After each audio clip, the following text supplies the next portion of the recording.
പശ്ചിമേഷ്യയിൽ യുദ്ധം നടന്നു. അല്ലാഹുവേ, ആ യുദ്ധം ഇനിയില്ലാത്ത വിധത്തിൽ നീ ഒന്ന് നിർത്തിത്തരണമല്ലാ. എന്നാൽ സുഹൃത്തുക്കളെ, ഇസ്രായേലിന്റെ അക്രമത്തെ നമുക്ക് പിന്തുണക്കാൻ പറ്റുമോ? എത്ര ആയിരക്കണക്കിന് പതിനായിരക്കണക്കിന് മക്കളെയാണ് കൊന്നൊടുക്കുന്നത്. അതുപോലെയുള്ള അക്രമങ്ങൾക്ക് നമുക്ക് പിന്തുണക്കാൻ പറ്റുമോ? പറ്റില്ലെന്നുറപ്പാണ്. പക്ഷേ ഇറാനിലെ ഷിയാക്കളുടെ വിശ്വാസത്തെ അംഗീകരിക്കാൻ പറ്റുമോ? ഇറാനിലെ ഷിയാക്കൾ എന്ന് പറയുന്ന കക്ഷികൾ, അത് എവിടെയുള്ള ഷിയാക്കളാണെങ്കിലും, അത് ഇറാനിലാകണമെന്നില്ല, കേരളത്തിലാണെങ്കിലും ഇന്നാലില്ല, അവരെ ഷിയാ ആശയം പ്രചരിപ്പിക്കാനുള്ള കുതന്ത്രം മെനയുന്നുണ്ട്. ആളുകളുടെ മനസ്സൊന്ന് സിമ്പതി കിട്ടുമെന്ന് തോന്നുമ്പോ അവരെ വിഷലിത്തുകൾ പാകാനുള്ള പരിപാടിയുണ്ട്. മുസ്ലിമീങ്ങളെ പെട്ടുപോകണ്ട. അവർ ഹുസൈൻ റളിയല്ലാഹു അൻഹുവിനെ സ്നേഹിക്കുന്നവരല്ല, അഹ്ലു ബൈത്തിനെ പ്രിയം വെക്കുന്നവരല്ല. അവരുടെ വിഷയം രാഷ്ട്രീയമാണ്. നിങ്ങൾ നോക്കൂ, അവരങ്ങനെ അതാ മഹാന്മാരെ സ്നേഹിക്കുന്നവരാണെങ്കിൽ ഉമർ ഇബ്നുൽ ഖത്താബ് റളിയല്ലാഹു അൻഹു കുത്തുകൊണ്ടിട്ടല്ലേ മരിച്ചുപോയത്? അതേ പള്ളിയിൽ സുബ്ഹി നിസ്കരിക്കുമ്പോഴല്ലേ കുത്തുകൊണ്ടത്? ആ ഉമർ റളിയല്ലാഹു അൻഹുവിനോടുള്ള സ്നേഹം എന്തുകൊണ്ട് അവർ പ്രകടിപ്പിക്കുന്നില്ല? അവിടുത്തെ മരണസമയം എന്തുകൊണ്ട് അവർ കൊണ്ടാടുന്നില്ല? ഉസ്മാൻ ഇബ്നു അഫ്ഫാൻ റളിയല്ലാഹു അൻഹു ഖുർആൻ ഓതുന്ന സമയത്തല്ലേ തലവെട്ടിക്കൊന്നു പോയത്? ഉസ്മാൻ റളിയല്ലാഹു അൻഹുവിന്റെ പേരിൽ അവരെന്തുകൊണ്ട് നെഞ്ഞത്തടിക്കുന്നില്ല? നെഞ്ഞത്തടിക്കാൻ പാടില്ല കേട്ടോ, ഞാനത് അടിക്കാനല്ല പറയുന്നത്.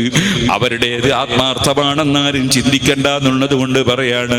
അലി ഇബ്നു അബീ ത്വാലിബ് റളിയല്ലാഹു അൻഹു പള്ളിയിലേക്ക് നിസ്കരിക്കാൻ കയറി വരുമ്പോൾ പുത്തൻവാദികളായ ഖവാരിജ്, സുന്നികൾ ശിർക്ക് ചെയ്ത മുശ്രിക്കീങ്ങളാണെന്ന് വാദിക്കുന്ന ഖവാരിജ്, ഇന്നത്തെ പുത്തൻവാദികളെ അതേ വാദം ഉന്നയിച്ച ഖവാരിജ്, ആ ഖവാരിജുകളിൽപ്പെട്ട ഇബ്നുൽ മുൽജിം അലി റളിയല്ലാഹു അൻഹു തലക്കൊരൊറ്റ വെട്ടുകൊടുത്തു. അലി റളിയല്ലാഹു അൻഹു അവിടെ തന്നെ വീണു, അവിടുന്ന് വഫാത്തായി പോയി. ആ അലി റളിയല്ലാഹു അൻഹു കൊല്ലപ്പെട്ട ദിവസം കണ്ടുപിടിച്ച് അവരെന്തേ നെഞ്ഞത്തടിക്കാത്തത്? ആശൂറായിന് മാത്രം എവിടുന്ന് ഒരു നെഞ്ഞത്തടി വന്നു? സുഹൃത്തുക്കളെ, ഞാൻ പറഞ്ഞു വരുന്നത് അതൊന്നും ദീനിനോടുള്ള കൂറല്ല, അഹ്ലു ബൈത്തിനോടുള്ള കൂറല്ല, പരിശുദ്ധ ദീനുൽ ഇസ്ലാമിനോടുള്ള ആളുകളായിട്ട് ചെയ്യുന്നതുമല്ല. അതൊക്കെ രാഷ്ട്രീയമാണ്. അതിലൊന്നും മുസ്ലിമീങ്ങൾ വിവരമില്ലാത്തവർ ഷിയാക്കൾക്ക് അനുകൂലമായ ഒരക്ഷരം പറഞ്ഞു പോകരുത്, ചിന്തിച്ചു പോകരുത്. വിശ്വാസം പിഴച്ചാൽ നബി തങ്ങൾ പറഞ്ഞില്ലേ, മൻ ഹദസ, വല്ലവനും പുത്തനാശയക്കാരനായാൽ, അല്ലെങ്കിൽ ഒരു പുത്തനാശയക്കാരനെ ചേർത്ത് പിടിച്ചാൽ, സ്നേഹിച്ചാൽ, അതേ ഫഅലൈഹി ലഅനത്തുല്ലാഹ്, അവർക്ക് അല്ലാഹുവിന്റെ ലഅനത്തുണ്ട്, വൽ മലായിക, മലക്കുകളുടെ ലഅനത്തുണ്ട്, വന്നാസി അജ്മഈൻ, സർവ്വ നല്ല മനുഷ്യന്മാരുടെ ലഅനത്തുമുണ്ട്. ലാ യഖ്ബലുല്ലാഹു മിൻഹു സർഫൻ വലാ അദില.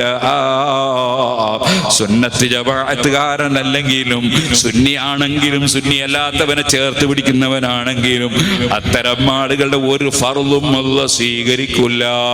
അവരെ ജുമഅയോ ജമാഅത്തോ നിസ്കാരമോ വുദുവോ കുളിയോ ഖുർആനോ ദിക്റോ സദഖയോ അവരുടെ ഏതെങ്കിലും നല്ല നല്ല റിലീഫ് പ്രവർത്തനങ്ങളോ ഒന്നും അല്ലാഹു സ്വീകരിക്കില്ല.